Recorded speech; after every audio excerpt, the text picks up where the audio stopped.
Adjustable na relay ng signal light. Oh, na-adjust assembling dito eh. Saan malapad? Malaki. Gusto mo bagal. Naglalaro lang kami. Ayan. So yan ang mga kadito. Meron pa.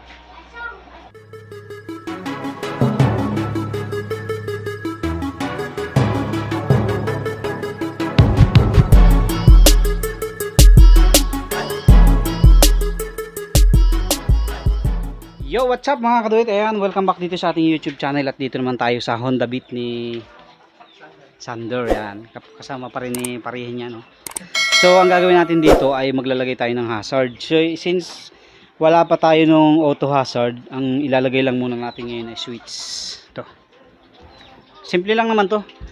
Pagka ginalaw natin dito at nagkaari, hindi na tayo magbabaklas para palitan ng relay.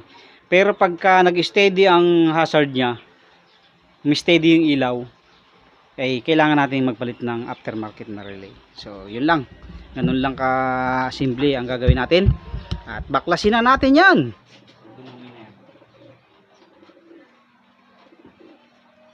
Nabaklas mo na ba ito? So yan mga kadit, sa pagbabaklas ng flaring itong Honda Beat version 2, dito may lock dito, susundutin nyo lang pag natanggal nyo na lahat ng screw. Sundutin nyo lang dito kasi naangat na siya, pwede na natin tanggalin. So mga kaduit, ito yung signal light nya, ito yung switch ng signal light nya. Bubunutin natin ito, itong sakit na to. Ayan, kulay pula sa pinakababa. Ayan, bunutin natin yan, tapos dito tayo magkukunik ng ating dalawang wire papunta sa switch. Mga kaduit, hanapin natin dito yung supply. So gamit tayo ng tester. Ito yun. Ayan. Tapos yung dalawang left and right na ating signal light, ito yung dalawa walang supply. Ito yung pinaka supply nya, yung kulay white yata to eh, medyo kupas na. So ngayon dito natin yan i-connect. Tatlo yung supply nya. So alam ko ang supply nito blue, kukunik natin ito dito. Tapos etong dalawang ito, kahit magkabaliktaran yan, kahit alin dyan sa dalawa na yan, sa left and right, sa left and right pwede. Ayan, connect natin. So yan mga kadit, ito yung switch, yung socket para papunta sa switch nya. So magkabit lang tayo ng tatlong wire dito, tapos pagapangin natin kung saan yung switch na ilalagay natin. Tatlong wire, kabit lang muna tayo kahit saan dyan, basta kabitan natin ng tatlong wire yan. So ito na mga kadit, na ikabit na natin. Ang ginawa nating supply, itong puti, ayan, ginawa natin kulay-pula yung nakalagay. Ito kahit magkabaliktaran to, walang problema. So ngayon dito naman natin yan i-connect, kulay pula, blue sa pula, tapos itong dalawang itim dito natin lalagay. Ayan, ito dito. Connect lang natin yan, tapos pag tinesting natin at hindi nagbi-blink, kapalit tayo ng relay. So yun na mga kadete, kabitan natin. Pinalik na natin dito sa socket nya. Ayan.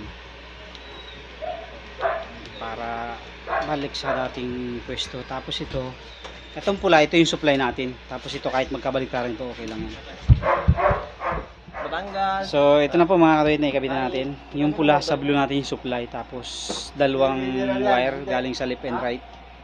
Kahit po magkabaliktaran yan, walang problema yan. Okay na yan. Basta yung main supply lang na ikabit natin. Ito.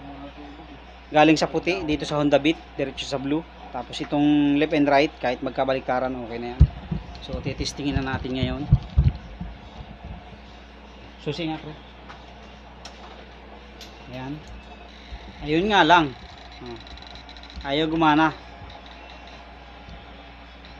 Palit tayo ng relay. Palitan lang natin ang relay. Ang relay nito ay nandito sa loob. So tatanggalin natin yan. Papalitan natin yung bago. Aftermarket na relay. So ito na mga kapatid. Tanggalin lang natin ito. Tapos palit tayo ng bago. Hugutin mo nga pre.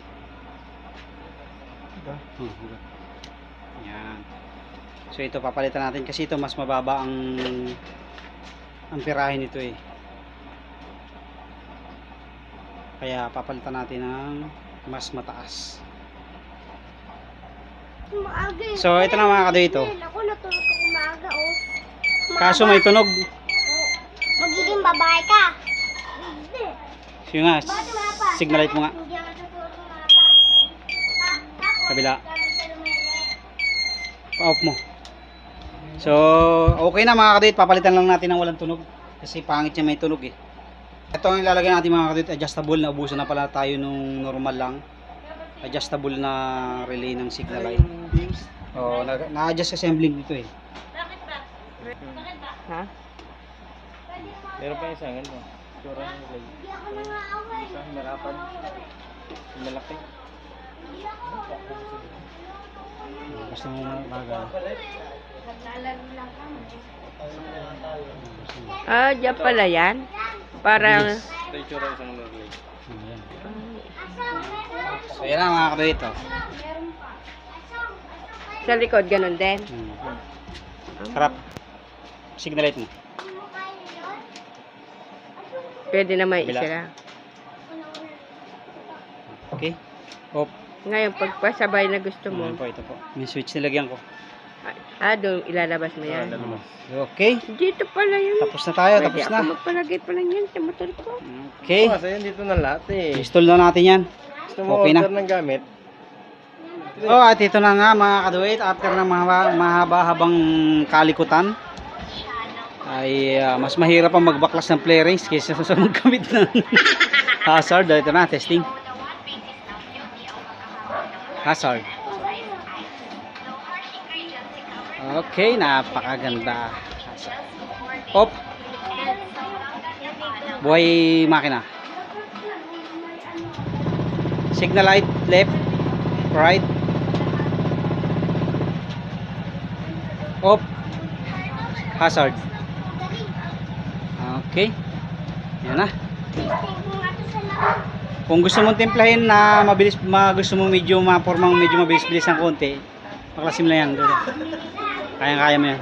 Okay, thank you very much po sa lahat ng mga patuloy na sumusuporta at nanonood sa ating mga video. Panibagong tutorial na naman po tayo. Sana ay may natutunan kayo sa simpleng DIY pa kung paano maglalagay ng hazard switch. Ayun. Thank you very much po. God bless.